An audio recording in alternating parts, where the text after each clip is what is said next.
Hello everyone, আমি রুদ্রাক্ষী। আজকে বাড়িতে বাসন্তী পোলাও রান্না করেছিলাম, তো সেটাই তোমাদের সঙ্গে শেয়ার করছি। তো আমি এখানে কিছুটা আতপ চাল আর অল্প পরিমাণ বাসমতি রাইস নিয়েছি, কারণ আতপ চালটা একদম কম ছিল, আমাদের দুজনকার মতন হতো না, সেই জন্য আমাকে বাধ্য হয়ে বাসমতি রাইস নিতে হয়েছে। তো চালটাকে আমি ভালো করে 3-4 বার ভালো করে জল দিয়ে ধুয়ে মানে তারপরে আমি পরিষ্কার করে নিয়ে এবার একটা থালার মধ্যে রেখে এটাকে শুকনো করতে দিয়েছি পাখার তলায়, যাতে তাড়াতাড়ি শুকনো হয়ে যায়। তো দেখো চালটা কিন্তু এখন একদমই ঝরঝরে টাইপের হয়ে গেছে। এটা যতক্ষণ না শুকোবে ততক্ষণ কিন্তু কিছু করা যাবে না। তো চালটা যখন একদম ঝরঝরে হয়ে গেছে তখন আমি এটার মধ্যে গ্রেট করা কিছুটা আদা দিয়েছি। এটা আদা বাটা দিলেও হয়, আমি গ্রেট করে দিয়েছি হলুদের গুঁড়ো, এখানে ফুড কালার আমার কাছে ছিল না বলে, আর দিয়েছি পরিমাণ মতো নুন আর চিনিটা একটু বেশি লাগে, আমি 1 চামচই দিয়েছি। আর এটা যেহেতু একটু মিষ্টি মিষ্টি হয় তাই চিনিটা কিন্তু একটু বেশি দিতে হয়। আর ঘি ছাড়া তো বাসন্তী পোলাও হবেই না, ঘিটাই এটার মেন। তারপর এগুলোকে আমি ভালো মতন করে সব কিছু এই চালটার সঙ্গে মিশিয়ে নিয়েছি। একদম চটকে ভালো করে মাখিয়ে নিতে হবে, যাতে পুরো চালটাই একদম হলুদ হয়ে যায়, এবং এটা কিছুক্ষণ রেখেও দিতে হবে। আর এই চালটার মধ্যে সব কিছু দিয়ে ভালো করে আমি মাখিয়ে নিয়ে দেখো এইভাবে আমি 45 মিনিট রেখে দিয়েছিলাম। তো এটা যত বেশি রাখা যাবে ততই ভালো, আমার সময় ছিল না বলে আমি 45 মিনিট রেখেছি ঢাকনা দিয়ে। তারপর একটি কড়াইয়ের মধ্যে আমি কিছুটা ঘি আর কিছুটা সাদা তেল দিয়েছি, পুরোপুরি ঘিয়ে খেলে যদি শরীর খারাপ হয় সেই জন্য। তো তারপর আমি 2টো তেজপাতা, গোটা গরম মশলা দিয়ে একটু নাড়াচাড়া করে নিলাম।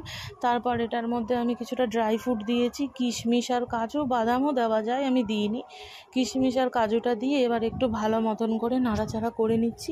একটু ভাজা হয়ে গেলে তারপর আমি এটার মধ্যে পরিমাণ মতন যে চালটা ছিল আমি দিয়ে দিয়েছি, এবং চালটাকে কিন্তু খুব ভালো মতন করে ভাজতে হবে। যতক্ষণ না ভালো মতন করে ভাজা হচ্ছে ততক্ষণ কন্টিনিউ কিন্তু খুন্তি দিয়ে নাড়াচাড়া করে যেতে হবে, না হলে কিন্তু তলা দিয়ে লেগে গেলে একদম পুরো মেচাকার হয়ে যাবে রান্নাটা।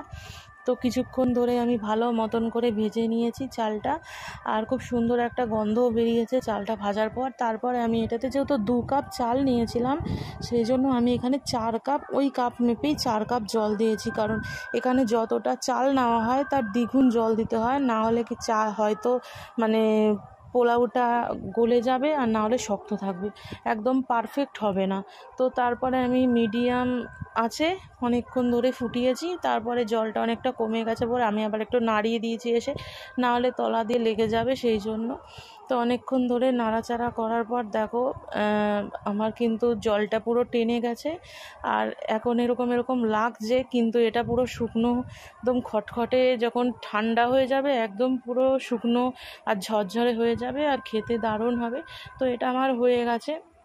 আবার আমি কিছুক্ষণ গ্যাসটা সিমে দিয়ে রেখে দিয়েছিলাম, তারপরে গ্যাসটা আমি এবার অফ করে দিলাম। অফ করে দেওয়ার পর এইরকম হয়েছে। এবার এটা ঘন্টা খানেকের মতন আমি ঠান্ডা করতে দেবো, কারণ এটা গরম খেলে ভালো লাগবে না খেতে, একটু হালকা টাইপের ঠান্ডা হলে তবেই এটা ঝরঝর হবে। তো কিছুক্ষণ রাখার পর দেখো এখন কিন্তু একদমই ঝরঝরে হয়ে যাবে। তো এটা আমরা খেয়েছিলাম